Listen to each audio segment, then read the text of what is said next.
Welcome to the Country Telegraph. Nice to have you covered. It's Tuesday morning on the Gold Coast. It's raining Tuesday morning. It's a Tuesday lunchtime. What am I talking about? 11 after 12. And in Victoria and New South Wales, it's 11 after 1. Before we get into our first guest, looking at headlines from around Australia, as I'm trying to bring my headphones in, they're sort of wafting away at the moment. Victorian rural confidence fell sharply in the first quarter of 2026, according to Rabobank's latest rural confidence survey. Now, while the survey was completed before the latest Middle East conflict escalated, Rabobank says global uncertainty is adding further pressure through input price volatility. That's another one of those, volatility. There you are. A $1.5 million Victorian government grant awarded to Tongala Nutrition is being hailed as a strong vote of confidence in northern Victorian manufacturing. Recent rainfall has prompted a warning from the Country Fire Authority after a number of damp haystacks caught fire across northern Victoria through spontaneous combustion. Shock horror, those cows. You'd have a barbecue as they're eating. Now, leader of the Nationals, Matt Canavan, says Narandra's water is too dirty to drink. That's after Labor abandoned the community by restarting water buybacks and leaving the town to rely on an unacceptable town bore. And what else do we have here? The Victorian Fisheries Authority, gutting of its enforcement team. They had 69, now they have 36 officers, and they were let go last July, has led to a surge of anglers taking undersized fish, exceeding bag limits and not holding licences over summer.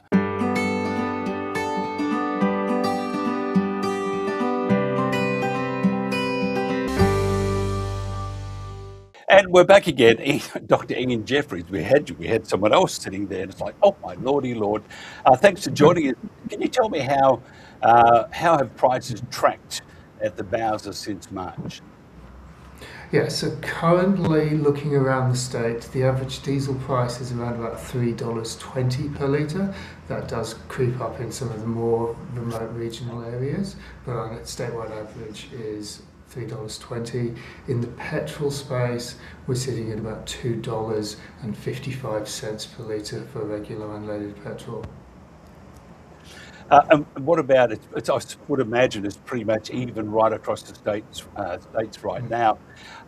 The media scrutiny, it's had some effect on retailers, hasn't it? Look, I think we were seeing some concerning behaviour early on, and in the beginning of March. We had some grave concerns about some of the pricing that we were seeing. Look, since then, the price in Singapore, which is our key benchmark price, has tracked up strongly, and we've seen our local wholesale price following that trend, and the retail price is similarly tracking up. So as I said, look, $3.20 is very common throughout regional Queensland and throughout the country. Can you tell me how many service stations across Queensland are out of one type of fuel at least? Look, we are getting reports that a number of service stations have had stockouts on one or either petrol or diesel. Look, from what we can see, this is a local, so it's more of a logistics issue than an overall supply issue. We're still seeing those shipments coming into our terminals, but there's fuel at the terminals. Look, unfortunately, we've seen some delays in restocking petrol stations, so that's where the shortages have arisen. But when new stock comes in, demand is still high, so those fuel retailers are moving through the fuel much quicker than normal. Measures by the federal government, $2.55 billion that would cost. That's actually $2.55 billion out of what we're going to do with that money. If this goes longer than 3 months, the war or the I would imagine just the ships unable to get through the Strait of Hormuz, and even we're talking about other parts of the Red Sea being blocked because of the war. If it goes longer than say if it went for 6 months, and the government said, okay, we're going to put in another 2.55 billion. That's $5 billion. The government would be quite reluctant to do that, wouldn't they? Because that leaves a massive chunk in their armory. But at the same time, if they don't do it, they'll look after the truckers and the transport services around Australia to get fruit and supplies and goods and services from A to B. It's a difficult decision. Which way do you think they would go? Because it could very well go longer than 3 months. Yes, look, I think this is inherently a short-term measure, and as you say, it is a big hit to the Treasury. I think longer term, we need to be thinking about how we can reduce our reliance on imported fuel.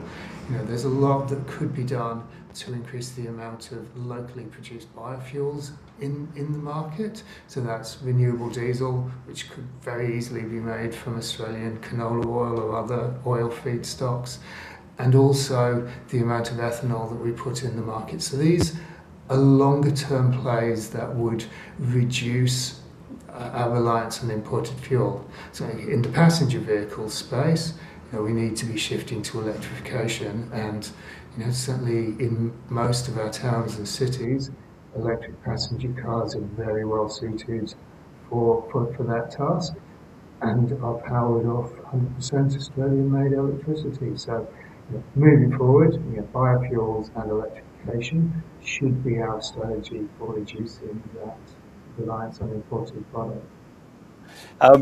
This would bring some joy to motorists and those who need fuel to deliver goods and services. How do you see the playing field at the end of the month? I mean, considering it comes in April 1, because we, just looking at the industries that it's all industries that rely on goods to be delivered. So you would hope this would take maybe a day or 2 or 3 days to get off. But at the end of the month. Well, certainly in the next week, we should see this reduction in excise fully pass through to our wholesalers and to our retailers. When we look back to this time 4 years ago in 2022, at the beginning of Russia's invasion of Ukraine, the government at the time made a similar cut to excise, and it took a week before that was fully passed on to motorists. So, look, in this first week of April, the excise will be reduced, and we are expecting that to be passed on in full. So the browser price should be falling by about 25 to 30 cents per litre. Look, longer term, it all depends about what happens in the Middle East. So we need this conflict to be resolved peacefully as soon as possible, and then we can start to see what the state of the industry looks like and how quickly the oil industry can recover. If we do go down the path of fuel rationing, how do you think that would look? Look, I think we are a long way off rationing at the moment. I think it is important to remember that don't get excess fuel.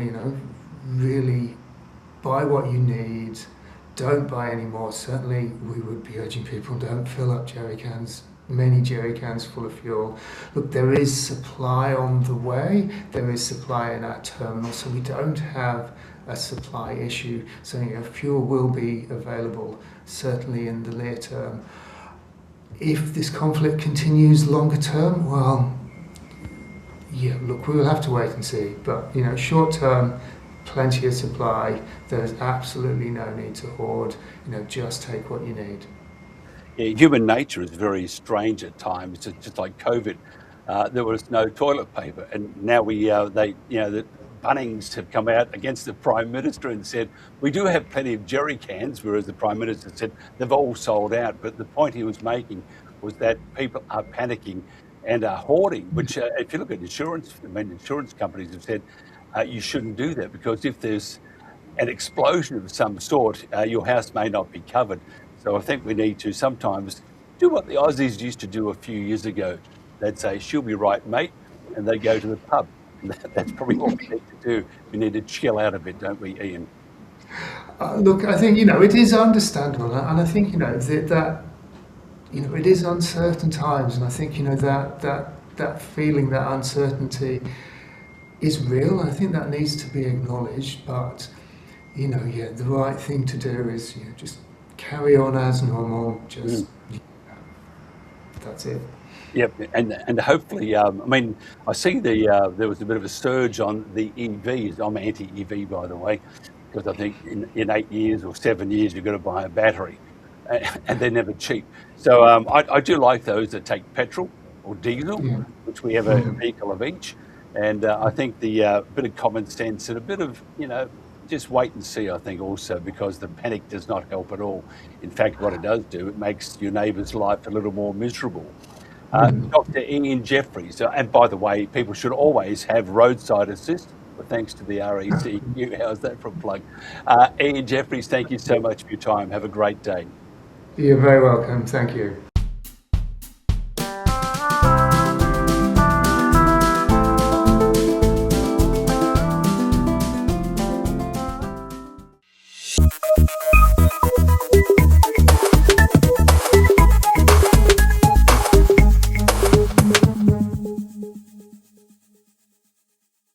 And welcome back to the Country Telegraph. Elected to State Parliament in March 2025, Lachlan Hunter is the member for Central Wheatbelt and serves as the Shadow Minister for Agriculture and Food and Racing and Gaming. Lachlan comes from a multi-generational mixed farming family in Bruce Rock, giving him a deep connection to regional Western Australia and a first-hand understanding of the challenges faced by those living and working in the bush. He has worked in the grain and live export industries and later held senior roles in the federal government, advising on regional development and agriculture. He has also worked in a corporate role with Australia Post, always delivering, and they deliver eventually, defending the interest of regional people and industries. Lachlan serves as a board member of the Northam Chamber of Commerce. I want to welcome to a Country Telegraph, Lachlan Hunter. Lachlan, thanks for joining us. Tell me, how serious is it for your electorate? Well, good morning or good afternoon, depending on where you are in Australia, Mike. And thanks so much for having me, and well done for putting on such a great program that focuses not only on regional Australia, but on our important industry, which is agriculture. And as you know, and I've been listening to many of your presenters over the past couple of days, are having quite a challenge at the moment in what is a challenging time right across not only the Middle East, but Australia, and what that actually means for our primary industries like agriculture. I just want to play this clip, if you wouldn't mind, just for a second, and I want to get your thoughts on this and tell us how bad this really is.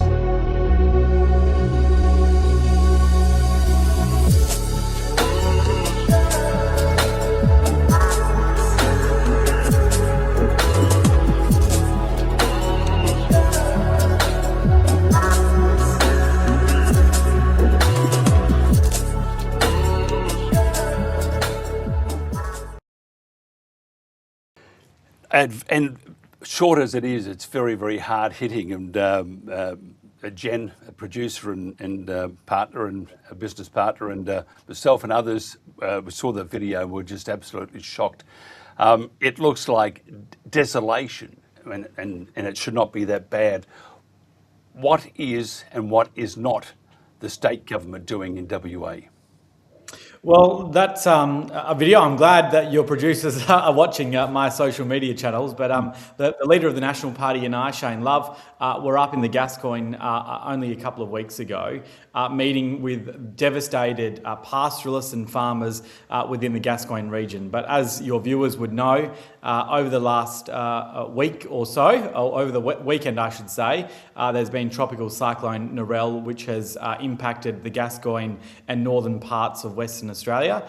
So they're now facing new challenges at the moment in terms of that beautiful Gascoyne river in full flow and what that actually means for those growers up there. But they will be doubly hit because they've had significant heat events that's destroyed not only banana and avocado crops, but right out in the Gascoyne region, they're actually suffering severe drought. And what they saw from the Cook Labor government was merely a letter from the Minister for Agriculture, the Honourable Jackie Jarvis, to say, contact Farmers Beyond Borders, which is an incredible charity group run down in Esperance in Western Australia, about people helping people and farmers helping farmers about getting that much needed hay up into those pastoral regions. So we've got a state government in this state, Mike, in Western Australia, run by the Cook Labor government, who clearly doesn't prioritise agriculture in this state. We had an election just over a year ago. The second largest industry in the state of Western Australia is agriculture, and the government of Western Australia didn't even have a policy on agriculture. So that just goes to show where the priority list sits for agriculture from this state government, which is quite appalling. It's heartbreaking. Isn't it interesting? I mean, you're from the bush, so you understand it, but the majority of parliamentarians, whether it's state or federal, have really no idea on how each state's food bowl or each part of regional, rural or outback Australia operates on. And yet they're the first to take money out of those areas, the first to turn their backs on those areas. It must be very frustrating, and I can speak from experience with my family, who would always, they retermed the word whinging.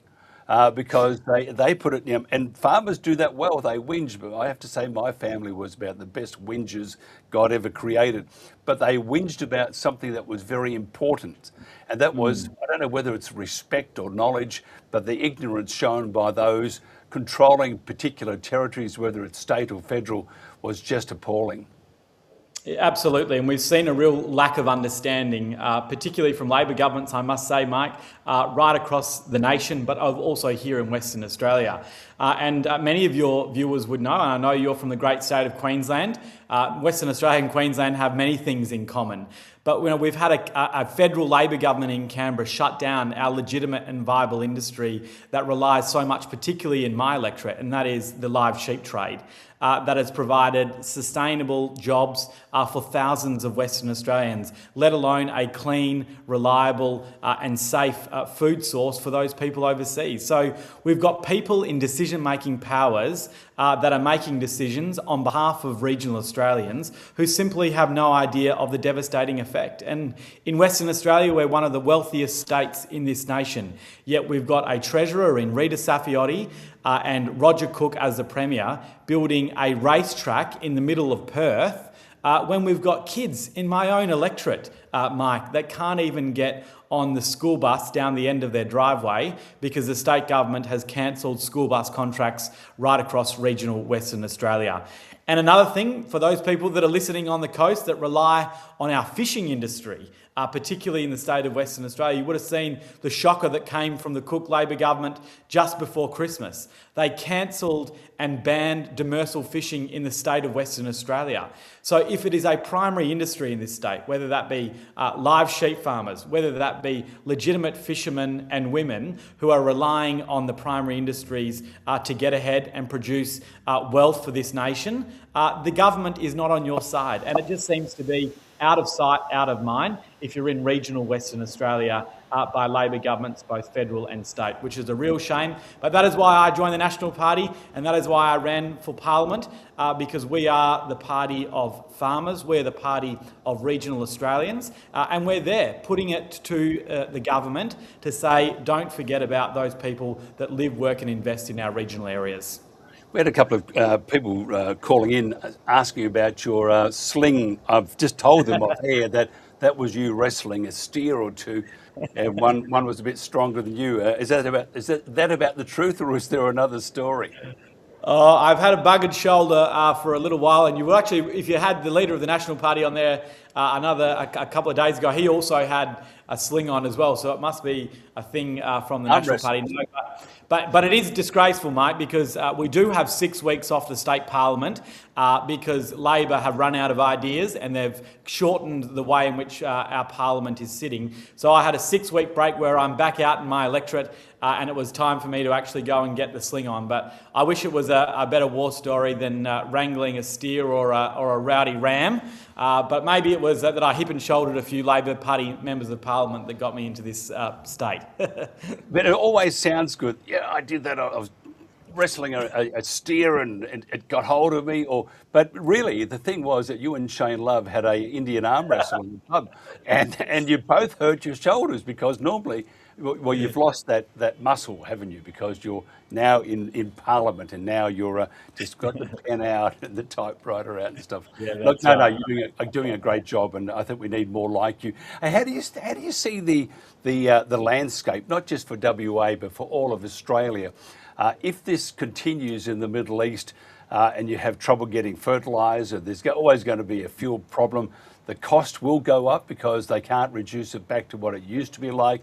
There will always be supply issues. And I was reading in one of the newspapers today that they have a date. They expect that all suppliers will stop. Where do you see Australia being? Because you pop down to the supermarket and there's nothing there. Where do you see that will be in 12 months?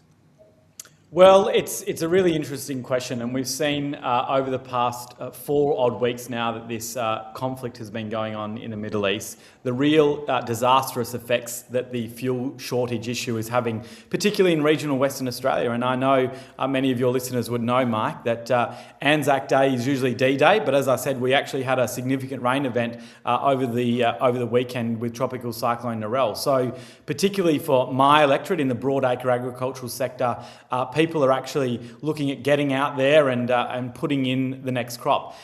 Western Australia had the largest grain crop ever last year, ever recorded, 27 million tonnes. Wow. So if we want to actually increase that level of tonnage in Western Australia come this year, we need diesel on farms. And it was disgraceful to see the Premier of Western Australia just say that he's written a letter to the fuel companies, he's created a talk fest in Perth about how we're actually going to deliver it. But the live reality of people in my electorate and many people across regional Australia is that they don't have the diesel that they need. You know, this is not about mum and dad filling up the jerry can to mow their lawn on the weekend in their prestigious suburb. This is about farmers putting tens of thousands of litres of diesel on farm to put in the next crop for not only Australia, but for the nation as well. So this is a significant issue, and this actually goes to show, and as a Member of Parliament, I think it's our responsibility. How did we get to this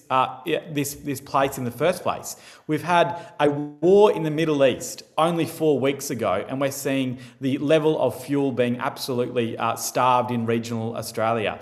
On average, farmer in my electorate, Mike, takes 30,000 litres of diesel to put in their average crop. You know, that is a lot of diesel. And now we're seeing farmers right across the state of Western Australia actually have fertiliser shortages as well. So without fertiliser, you actually can't put in the crop. So this is a devastating impact. And I know this morning I actually just read from a farmer in my electorate that their companies that they get their machinery off are putting on a fuel levy. So this is going to have a downward effect on consumers, on people that are actually going to the supermarket right across this country when they see their price of milk, the price of their everyday groceries going through the roof, because we've got a government that seems to prioritise, and I know you said it before, things like EVs, and they're obsessed with things like climate change, and they're obsessed with things, like carbon credits from overseas companies, but they're not obsessed with actually the things that keep this country and this nation going, and that is diesel, and to make sure that we've got enough of it to keep the country going. Now, hay, groovy, get down, not that sort of hay, but the hay that cattle need and livestock need. Sam Starcevich, who will be on, I think, tomorrow or the next day, talking about the lack of support by your current government getting hay to these farmers. again, I go back to what's the deal with your government and the, I would probably say, lack of respect or common, using the common sense or bit of both. They just don't appreciate those in the land. I think Sam's, as they would say in the classics, pushing dung uphill, trying to get this hay to various pastoralists and farmers and stuff around the state. What can be done to help Sam Starcevich and others trying to get hay for those farmers for the cattle? Well, firstly, what I would say, Mike, is well done to Sam Starcevich. I actually went to ag school with her son many moons ago out here in the Wheatbelt. But what they have done with the creation of their charity, Farmers Across Borders, is just a remarkable Australian spirit and something that binds not only regional Australians but the Australian mankind together. So I think what they do is the blessing of God's work out here. They are just remarkable people, and they set that charity up in 2014, helped many farmers in your state of Queensland, helped many farmers right across South Australia, but they're asking for a very simple request from their own state government. And, state governments like the Malinaskus government in South Australia have provided very simple support for those charities like Farmers Across Borders, who are delivering hay to drought-stricken pastoralists, drought-stricken farmers. They're asking for a very simple request, Mike, and that is for the government of Western Australia to provide a fuel subsidy, to provide a per cents of kilometre subsidy for those people who are using their own time with donated hay to actually get to those drought-stricken farmers. That is a modest and a very cheap, in the whole scheme of things, request from the state government of Western Australia. And what we've seen from Jackie Jarvis and Roger Cook here in Western Australia is stiff luck. Go and talk to the federal government about getting some drought payments, which will take about 10 weeks to process. This is a government which sees out of sight, out of mind in regional Western Australia, and at the end of the day, regional Western Australians and farmers are paying the price. And before you go, it's like a slow creep. A lot of the banks are moving out of these rural and smaller areas. What can be done to protect those services for those areas? Yeah, and as you said in your introduction, Mike, before I got elected to the state parliament, I had the honour of working for Australia Post, a great Australian institution. I know sometimes takes a little while to get some places, but there would be remiss of me not to say that the former coalition government federally actually put in some place with these big banks, particularly leaving off regional towns, bank at post. And a lot of people in our regional areas rely on their post office, rely on bank at post to actually deliver basic banking services in regional Western Australia. But my line to these big corporates is that they're happy to take the dividends of agriculture and the growing industries in which our regional communities represent. That's mining, that's agriculture, and that's fishing. They're happy to take the big loans and the big deposits off those communities. But when it comes to putting in the door front or the shop front in those regional towns to actually maintain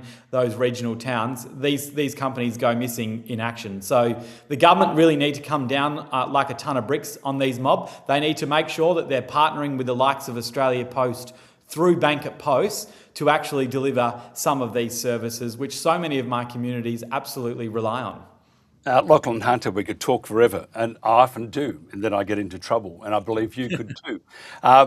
Lucky we're not having a beer, otherwise we wouldn't shut up. Absolutely. But I think then we'll get you in trouble, Mike, so you better wrap it up, but we can do the next one. I'd blame you.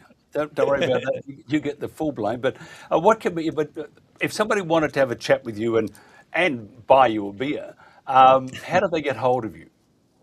Like many local members of parliament, particularly representing regional areas that with very limited media within our electorates, anyone can contact me via social media, Facebook, Instagram, or X. And I'm more than happy to have a conversation. Politics is always a contest of ideas, Mike, and the more ideas we have out there, I think the better our country is for it. Lachlan Hunter, I think you're doing a magnificent job, and I think you enunciate and prosecute your points very well. So thank you for coming on, and we'd love to do this more often. I think we need to cover all of Australia. WA is such a big state, and it's so important to the rest of this country. Lachlan Hunter, MLA, thank you so much for your time. This is the Country Telegraph.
Simon Grant leads the artistic vision for the 2026 Benalla Street Art Festival. We just saw the vision of the 2025 Benalla Street Art Festival, and I know Benalla very well indeed. Simon is a curator and creative strategist, and since 2008 has transformed public spaces into vibrant cultural landmarks, bridging artists, bands and community while helping shape major public art initiatives across the country. Now, every April, the streets of Benalla, they come alive, they burst into colour as artists from across Australia and also around the world. They make the town into a giant open-air gallery. Benalla Street Art Festival began in 2015, inviting world-class street artists to paint monumental murals across the town of Benalla. Today, the festival draws thousands of visitors who come to watch the creative magic unfold live. Over 3 vibrant days, towering murals appear on walls across town as artists work high on scaffolds and cherry pickers, turning blank spaces into extraordinary works of art. Now, beyond the murals, the festival features guided art walks, exhibitions, cinema, talks, workshops, and live music and atmosphere. First of all, got to welcome to the Country Telegraph, Simon Grant. Simon, that was a long intro, but I have to tell you, it does, words don't do it justice. It's one of the premier events in Victoria, and I can't believe that Benalla Because I know Benalla quite well. I used to work in Shepparton at a radio station there years ago, prior to electricity, and it's an amazing job that you've done. Your team has done. Tell us about this year's event. Yeah, thanks so much for having us. Yeah, well, look, I'm excited to be a part of the ever-growing festival, which is, like you mentioned, started in 2015. So, look, this year we've got a pretty amazing sort of a lineup plan. So, lots of artists from around the country, and now this year the world. We'll be inviting into Benalla to create some work. So we've got a broad program plan this year. So in previous years, people would have been used to obviously coming and seeing the murals, which is definitely a showstopper. But this year as well, we've tried to expand things out a little bit as well to include things like artist talks. We were lucky enough to work and include an artist like Roan, who people might know from some of the activations that he's done in and around Melbourne over the last sort of 5 or 10 years. Callum Preston, who did the Videoland and the Milk Bar pop-ups, which also people might be familiar with. So yeah, really trying to kind of expand that offering as well, so it's we can really get the festival off the wall. Yeah, it's absolutely brilliant. Can you just tell me about the murals and the amount of work that goes into these, and do they hang around? Do they stay up forever, or do you get the magic paint out and get rid of it again? Yeah, it's often a bit of a combination of depending what the lifespan of the artwork ends up being. So in some cases you might have walls that sit in direct sunlight for a long period of time and over time start to fade and deteriorate. So in those cases, while we don't like to decommission works, that might happen, but for the most part, we're always trying to find new and interesting sites to kind of create more work, because I think the interesting thing with these types of festivals is to come and obviously see work that's getting created that year, but you've got also a back catalogue of work that's happened over the last decade as well. The artists, you mentioned there are national, those from overseas. Let's talk about the local artists. Tell us about some of the talent that exists around Benalla and throughout Victoria.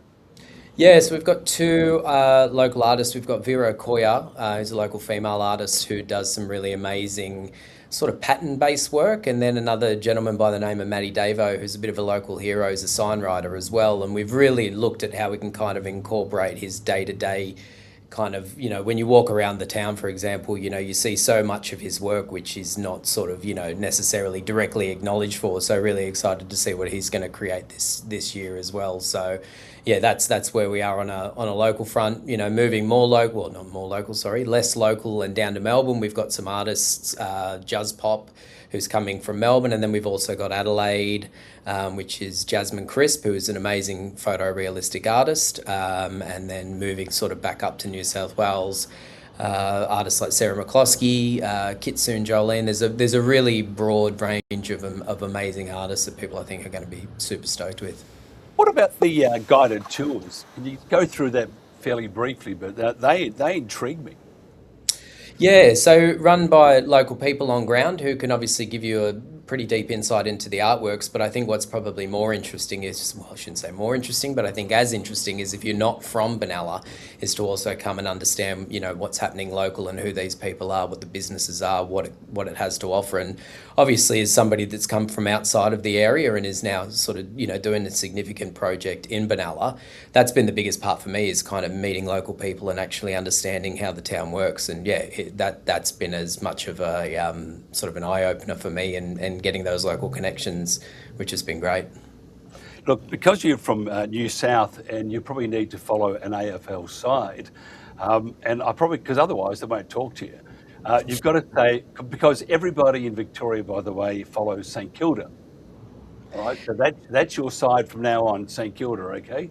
Well, I hate to say it, but I'm already a Carlton supporter, but that's because I'm a fan of the logo. But the best I can do is a Melbourne Storm NRL supporter, so that's the best you're getting. Mate, you're losing the. I'm taking all those ticks out of the boxes at the moment. Carlton, oh my lordy lord! Just like the logo, can't help it. That's right, and they have a great logo, just haven't got a great side. Let's talk about something a bit nicer: the food stalls. Yeah, so a ton of local vendors are going to be available with their, their cuisine available for the festival as well. I think we've got some out of town stuff coming in as well. So there'll be lots to eat, lots to drink, lots to see, lots to do, lots for the kids to do as well, which I think is a really good and sort of extra inclusion this year is that the kids are very, very well catered for. So yeah, bring your family, bring your friends, come and get amongst it. Important, aren't they? These festivals, now, whether it's a field day or a festival like this, it's very important for the community, isn't it? Yeah, absolutely. I mean, look, at the end of the day, with a lot of the work that we've done in the past, these kinds of festivals are really the gift that keep on giving as well, because you find long after the scissor lifts are down and the artists have moved on, is that the works then live in the community long term, and there's a real sort of great sense of accomplishment to see the local ownership that happens with the works as well, and people become very attached for different reasons as well. It can be I mean, I've had a big deep conversation on a previous festival where a couple had their wedding photos taken in front of this painting and it was being decommissioned, and that was as much a counselling project between me and them as it was for sort of with us and the artists as well. So the attachment and the kind of residual improvements and connections that follow after the festival are really something else as well. What about the sponsors? We can't forget those, because you need that money to make things work. Tell us about your sponsors and how important they are also for these events. Yeah, look, absolutely. We wouldn't be able to do projects like this without the sponsors. So obviously we've got Create Victoria, we've got AB Group who are providing all of our scissor lifts. We've got Dulux, who household name, MTN when it comes to our aerosol sprays as well. And we've also got you're putting me right on the spot here now. We've also got a electricity. I just don't want to mess the name up. European Electrical. Goodness. Nice. But they're all important. So, I mean, all absolutely important. Yes. Yep. and it should be a great event. If somebody wants to find out what's on, where it's at, the food stalls and all that sort of stuff, where do they go to find that? What's the online portal?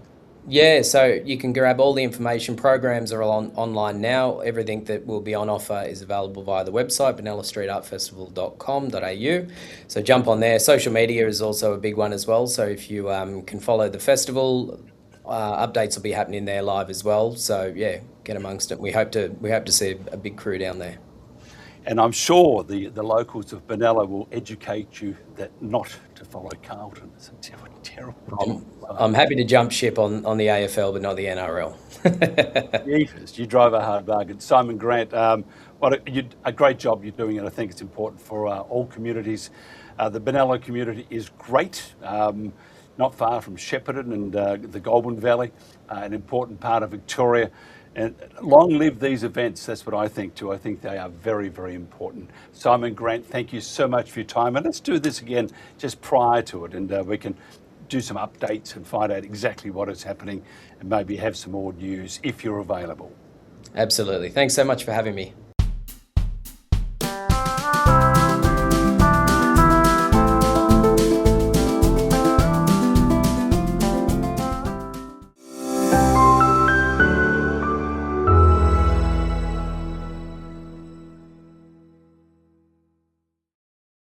It's all happening. By the way, the background behind me, maybe I should head there, is Alice Springs, great part of Australia. Now, an industry in the crossfire at the moment is the transport industry, in particular livestock and rural transporters. Anthony Boyle is the Executive Director of Australian Livestock and Rural Transporters Association, that's ALRTA. He represents at least 700 rural trucking businesses across the country with a fleet exposure to 10,000 vehicles on the road. Now, his organisation supports a movement of Australia's $100 billion agricultural industry, moving everything from paddock to plate or port. He was previously in industry operating his own livestock transport businesses in Western Victoria for 30 years. And that was running 20 livestock trucks. Now, ALRTA is the dedicated voice for the hard-working road transport companies across Australia. It was established in 1985. They advocate for the diverse needs and interest of their members, ensuring the safe and sustainable growth of not only the livestock transport sector, but the entire rural transport industry. From livestock to essential goods, their members keep Australia moving. It's a federation of 6 state associations creating a strong unified voice for their industry. First of all, Anthony, thanks for joining us. Yeah, good afternoon, Mike. How you going, mate? Very well, thanks, mate. Tell us about the how serious. I mean, because we have politicians are trying to keep the lid on it and trying to keep their jobs because there wasn't a whole lot of thought process that goes into. Oh, let's not worry about fuel. We'll be all right. We'll bring it in from the States for their emergency supplies and all that sort of stuff. So it's let Australia down. You guys, you need that fuel. Otherwise, Australia stops, doesn't it? That's right. And look, that's the problem. We don't know what the fuel crisis is, essentially. We know we've got a distribution problem within the rural part of Australia at the moment. Like, distant areas take longer to get fuel to. You can get it from a terminal in Brisbane to an outer suburb or down to the Gold Coast within an hour, hour and a half. You can't get it at Longreach in 5 minutes. And if there's a toilet paper issue like we're seeing now, we're seeing farmers who they're coming into their planting season, some harvest season in particular around the summer crops and that sort of stuff. So the people who actually produce the commodities that we transport are in a situation where they're needing to underpin their next 12 months of business and things like that. So they're chasing fuel. That then puts supply pressure back on us to be chasing from the same supply. You've got normal usage patterns that are being absolutely exploited. So if just for a number, if there's 1 million litres a day going to a regional hub, that would last them 7 days, that might be lasting them 3 days. So suddenly you've got to increase that supply line into those areas. So for us, what we're actually seeing at the moment, it's just the distribution within the country, let alone with what's actually to come into the country. How are your members? How are the truckies taking all this? Because I mean, they're under the spotlight, not their fault. I could imagine the stress level is a bit severe at the moment. That's a really good point, mate. Like, and thanks for actually noticing it, because we really are finding our stress levels of our operators. You got to look at supply is one issue. You've got a driver ringing up saying I can't get fuel. Then you've also got a situation where the cost of that fuel has doubled overnight. Managing credit limits, a $200,000 credit limit once was enough to operate under, where now it's not. So where do you get the cash flow to still buy fuel if you can get it? And which, there is a challenge, but we're still getting it. But how do you suddenly double the cost of your major input? Like fuel is about 1/3 of our whole operating costs in a business. That's now just jumped to 50% of our full operating costs overnight. And then the stress to actually go to your customer and say, mate, I need a 30 to 40% increase in my freight today, and it could change tomorrow. How do you run a relationship with your clients? That sort of thing.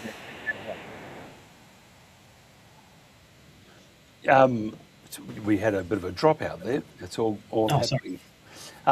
We probably need some fuel too. But I'll maybe head down to the pub for a counter lunch later on. What about though I'm going to look at the truckies themselves and the people that they work for. How long can it keep going the way it is, even though the government has said we're going to knock off, 23 or 24 cents a litre or something, and it's going to cost $2.55 billion over the next 3 months. Is that enough to keep the country moving? Look, at the end of the day, the cost's a cost. If something's got to move, and it's essential to move, people will find a way to pay for it. Our matrices are there now. All we're doing is calculating what it's costing us more, and we're passing on those costs. So the cost will end up being the burden of the consumer. The supermarket shelf will be the one that will reflect the outcomes of this. We've got to move our product. If we've got to put food on the table, if we've got to put grain into a feedlot to feed animals to then go into supply chains for meat processing that we can send to the US and Asia Pacific regions, we've got to do that. At the end of the day, the cost will be the cost. So it's just the pressure of handling those sharp rises and that at the moment. Let's look at keeping on the truckies here too, because a lot of them own the trucks, don't they? So they've got to pay it off. They've got to make sure they got enough money to to meet their commitments, and also to look after their families and pay mortgages and what everybody else does. If we do wind things back, that they have to probably ration services and stuff, that I would imagine for many, because the truckies they're not making $1 billion. That would be the death knell to some of these poor buggers trying to do their best for their families, themselves, and the country. What happens then? Do we need to have an overview? Do we need to have a bit of a rethink on how Australia is moving at the moment? Because it seems a bit lopsided. That's in my own opinion. Look, you probably hit the nail on the head of a problem that's been coming well before the fuel crisis. We've actually seen more insolvencies in the transport industry in the last 12 months than we have for years. We're seeing good family generational businesses close down, and that means the sustainability in the industry has got a problem. We're coming under rates. We're being influenced from probably new players into the industry, and there's been discussion about, do we actually need to have some regulation in the industry to control our pricing, or to control who can operate? Is there a license to operate to ensure people do good practices, are looked after? Now you add this problem with fuel supply, and I suppose it becomes a whole supply chain scenario. What if we can only sit here with 30 days supply? Is that enough when we've now seen it's not. So how do we make sure that our food security still, you can have the food, but if you can't move it, so you've got to have freight security to underpin your food security within your supply chains. In a better world, what do you think needs to be done? What can be done to not only look after the guy that keeps Australia alive, and they do keep us alive. What needs to be done to make the industry a better industry without putting up the cost to the end user? Because we know there's some greedy buggers out there, and the ones that go to the supermarket are not those greedy buggers. They're trying to stay alive. What needs to be done to make sure that the trucker, the firms, the individuals, the whole industry is going to be around for another 10, 20 years without imploding because of extra cost and other pressures that are brought on by the demand and by government? Look, we've probably been through some of the worst cost increases after probably COVID exposed a few things, shortage of workers. We've gone nearly doubled our wages in the last 5-6 years. So that's just simply we've had to come to a market where we've got to compete with mining industry and things like that. So unfortunately, again, the consumer's going to cop that. But if we could get some more support for better training, encouraging small businesses to invest in training, and regulation in our industry, there's a lot of regulatory control for, I know we need to have safe vehicles on the road, and if you don't have regulation, how do you maintain that? But there's a huge amount of it, and it's very complicated. The process to access those permits to get on a road, you've got to get a permit to go on a certain road. Like those sorts of things cost businesses, and things like payroll tax for businesses and things like that. It doesn't matter. The more you actually invest in business and the more you try and give someone a job, the more tax you seem to have to pay. Yeah, government loves, they put their hand out, but they're not terribly keen in putting it back in unless they have to. That's look at Victoria. It's amazing what they're doing at the moment. You would think there's an election coming up. What about what about the animals, the livestock? Because again, the truck industry is the industry that transports animals from A to B. What happens there? Look, and that's our priority. That's always our priority. It's amazing when you look at a livestock driver to maybe a general commodity driver. It's all about the welfare of the animals. People who cart livestock actually do it because they love the animals. They love working with them. Drafting cattle, or if you're a sheep and lamb carter, working with sheepdogs and carting lambs. And when you get to your destination and you've delivered them, they all walk off the truck in the same condition you put them on. There's a huge sense of satisfaction, and to see the receiver happy with the condition of the stock when they walk off and all that. So it's a very rewarding industry we're in, but the focus we always have is on animal welfare. And I suppose there's things like this whole social licence sort of scenario that we're facing now. We've seen the live sheep ban in Western Australia. People look at trucks on the road and they go, oh, it must be uncomfortable for the animals, or it's cruel for the animals. Well, actually, a lot of our work goes into ensuring the comfort of the animals is priority. So I'd love to sort of be able to get people to understand our industry better and see the good things that we do, the preparation that we put into making sure the animals are looked after, to ensure there's food and water available when we get to our destination, the planning that goes into shifting livestock over long distances, the penning density to ensure that the animals aren't overcrowded. Pardon me. So all that sort of stuff goes into our operations every day. It's pretty wild, isn't it? Like because I know about also the livestock industry, the transportation of it. My father-in-law passed away, but he used to drive those great semis with sheep and cattle, and he would come home with a cow pat on his head. But anyway, I thought that used to be pretty cute. And first port of call was a shower.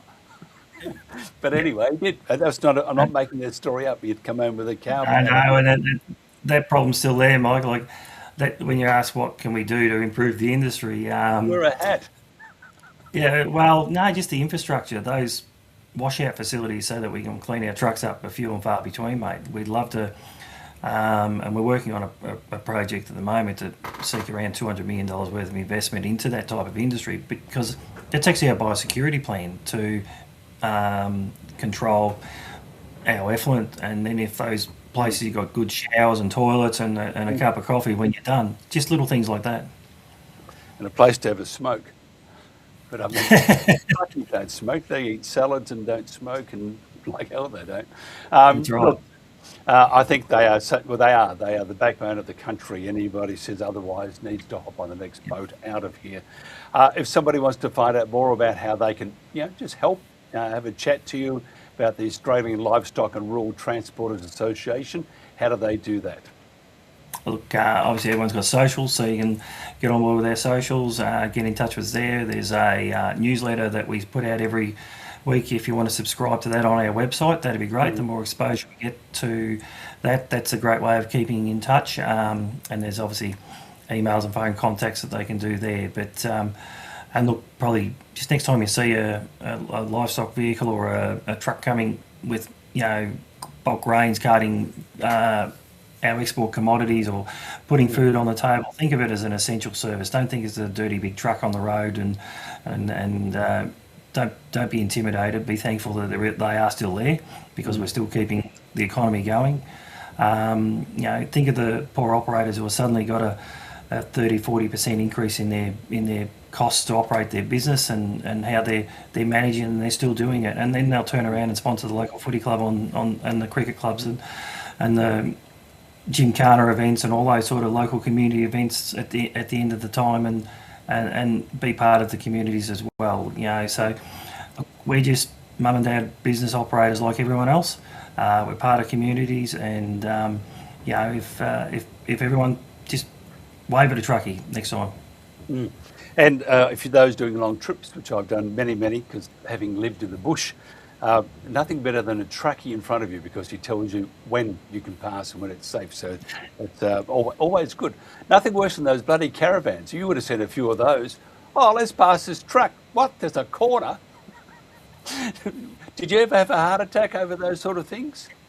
Look, the worst place to find a caravan is actually in a parking bay when you're meant to be pulling up in a truck to pull up for the night, and there's bloody about 6 of them taking up your spot that you want to have and it's a legally required break at that particular time, and you get there and there's about 6 caravans in a circle and they're all sitting around drinking stubbies and got the campfire going. But that's probably the worst place you want to catch them. And on the road we can usually blow them out of the way, but when they're all parked up, it's a bit hard to get them to move.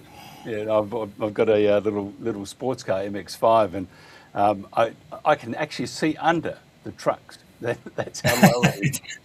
Just make sure you only see it, Mike. Don't go under it. Yeah. No, I love truckies. I love them. I think they're magnificent creatures. So thank you very much, Anthony Boyle. Thank you so much for your time. Let's do this again. I think we could tell some stories. Some of those true. Great chatting with you, and to the truckies, to those that are watching at the moment, keep doing a great job because we do love you and we do need you. Okay, that's it for our show today. It was a busy one, many things happening behind the scenes, let me tell you, but we got through it, and always worth it too. Again tomorrow, same time, same bale of hay, same phone box. And be careful, be kind to your neighbours too.